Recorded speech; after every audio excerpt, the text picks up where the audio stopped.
One thing that drives me nuts as a business owner, because I do a lot of deals and I work with a lot of people, is terms and conditions. And when something doesn't quite work out the way you thought it would and you go to cancel something, buried in the terms and conditions is something that says you owe us a lot of money for canceling this contract. I've dealt with it time and time again with marketing agencies and all sorts of different people. And it's the same thing on our end with roofing contractors or general contractors or anybody. Is a lot of these guys have these 5 to 6 page terms and conditions. We've reviewed some of them on these videos, and they're ridiculous. And it really is frustrating for a homeowner and really anybody when you go to end a deal and you know what's fair and they know what's fair, but they got a gotcha clause in those terms and conditions.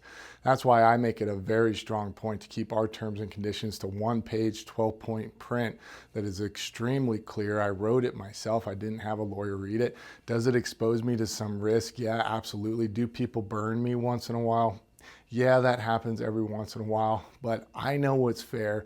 I put it on the terms and conditions very clear so that you know what's fair. We never have a disagreement or dispute about contracts because it's very straightforward. And in fact, people can back out of our contract at any point until the materials are delivered on the roof, which is the day before the build typically.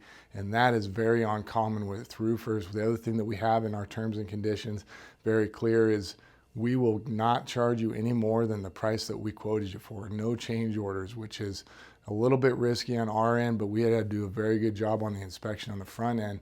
But I think it's the fair thing to do. And that's why one of the most things I'm proud of is this award that we won, the BBB Spark Award for Ethics in Business and for a roofing contractor. I think that's pretty rare, and I'm really, really proud of that award.